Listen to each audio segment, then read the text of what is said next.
towards granting Ukraine the status of EU candidate country.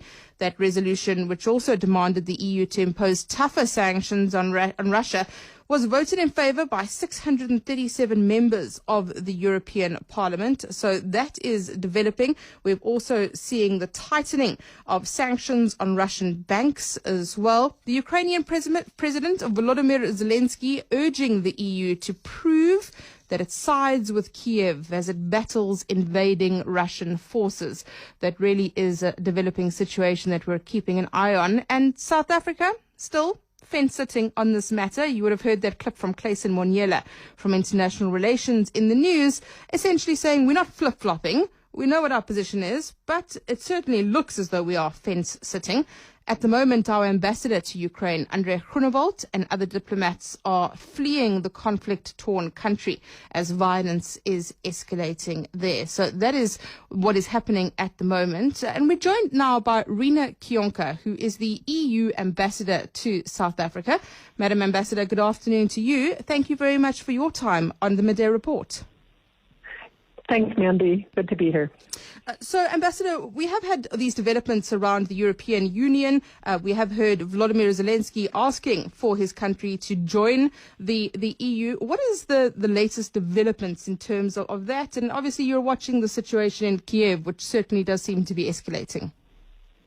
Yes, we're watching very closely from here in Pretoria. The latest from Brussels is the European Parliament resolution that you referred to, but also a lot of discussion behind closed doors over moving faster, certainly on getting some kind of more formal assurances to Ukraine, but also you referred, earlier to this package, several packages of measures that we've adopted over the last week. Including asset freezes, freezing the assets of the Central Bank of Russia, closing airspace, shutting down RT and Sputnik, which are not really media organizations, and also sending military assistance to Ukraine. Now, in terms of South Africa and our diplomatic position, you've been fairly outspoken on social media about South Africa's fence-sitting on this. In fact, you tweeted saying that this is a moment, like apartheid or the Holocaust, when sitting on the fence is already a choice, which puts countries and individuals on the wrong side of history. Can you elaborate on that? I'd be happy to. This is, in fact, one of those moments where you have to choose sides. And not choose a side is also to make a choice. And I believe that this is one of those critical moments in history. But it's, far be it from me to say this. Desmond Tutu said the same thing in quite a famous quote, going in exactly the same direction. So I believe it's time to stand with the ideals that are written into South Africa's excellent constitution and stand up to the ideals that we all know and admire South Africa for. And a sentiment shared by Elie Wiesel as well. Do you get the sense, though, that South Africa is fence-sitting, or do you get the sense, though, that our allegiance does sit with Russia because of our relationship with that country historically and through the BRICS agreement? Yeah, well, of course, everybody understands that there's a long historical relationship and that there was a lot of very needed assistance that was provided in the past during the struggle for apartheid. But let's not forget that it wasn't only Russia that was part of the Soviet Union. Ukraine was there too. It was about 20% of the Soviet Union.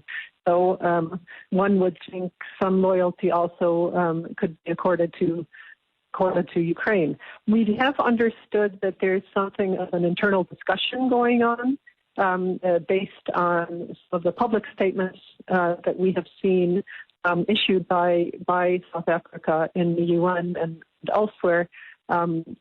We understand that there's a strong push for a negotiated settlement.